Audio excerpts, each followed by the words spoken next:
আমরা কিছু সত্য আবিষ্কার করতে পেরেছি। এতদিন আমরা মনে করতাম জাতীয় ঐকমত্য কমিশন রেফারির ভূমিকা পালন করছে বা ফ্যাসিলিটেটরের ভূমিকা পালন করছে। কালকে যে সুপারিশ তারা সরকারের কাছে প্রদান করেছে তার মধ্যে অবশ্য একজন দস্তখতকারী মাননীয় প্রধান উপদেষ্টাও বটে জাতীয় ঐক্য কমিশনের সভাপতি হিসাবে। তো সুতরাং সেটা এক পক্ষে সরকারেরও একটা এন্ডোর্সমেন্ট হয়, জাতীয় ঐক্যমত্য কমিশনের পক্ষ থেকে তো বটেই। কিন্তু রেফারিকে আমরা কখনো গুল দিতে দেখিনি।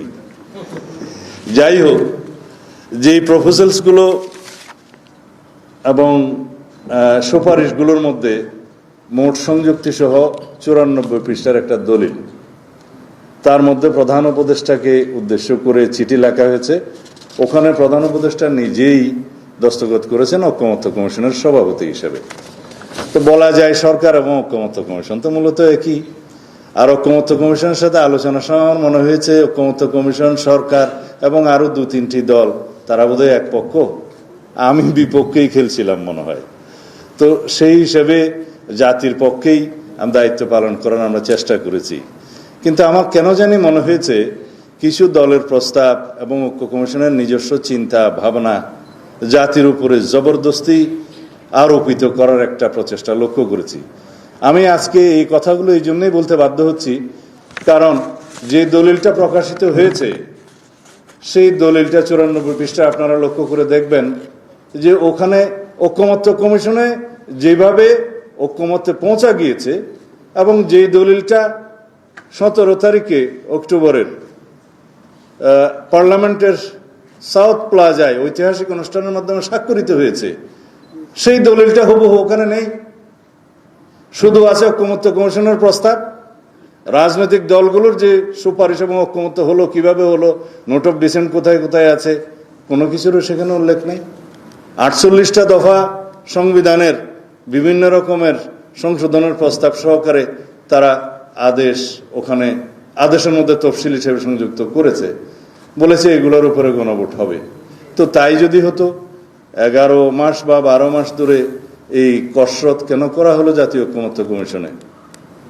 কেন মাননীয় প্রধান উপদেষ্টা ভাষণ দিয়েছিলেন জাতির উদ্দেশ্যে যে ঐক্যমত্য কমিশন গঠন করা হয়েছে, তার আগে সংস্কার কমিশন 6টা গঠন করা হয়েছে, তাদের সাথে আমাদের আলোচনা হয়েছে। সেই আলোচনার প্রেক্ষিতে পরে সমস্ত দলের রিকমেন্ডেশনস এবং তাদের রিকমেন্ডেশন জনগণের পক্ষ থেকে যে সমস্ত প্রস্তাব এসছে সবগুলো মিলে একটা কম্পাইলড রিপোর্ট করে তার উপরে জাতীয় ঐক্যমত্য কমিশন কথা বলেছে সমস্ত রাজনৈতিক দলের সাথে।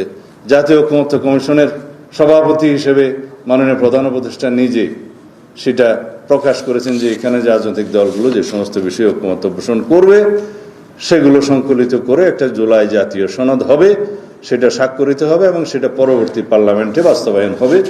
বিফোর দ্যাট যেগুলো অর্ডিন্যান্স এবং এক্সিকিউটিভ অর্ডারে বাস্তবায়ন করা সম্ভব সেগুলো সরকার করবে, এই ছিল প্রস্তাব।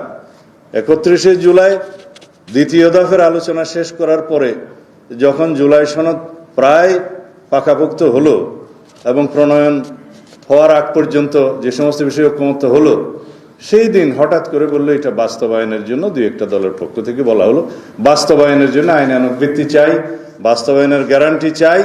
তা আমরা বললাম ঠিক আছে, সনদ প্রণীত হোক, বাস্তবায়নের উপায়, আইনানুগ ভিত্তি, গ্যারান্টির জন্য কি করা যায় সেই জন্য আরো আলোচনা হতে পারে।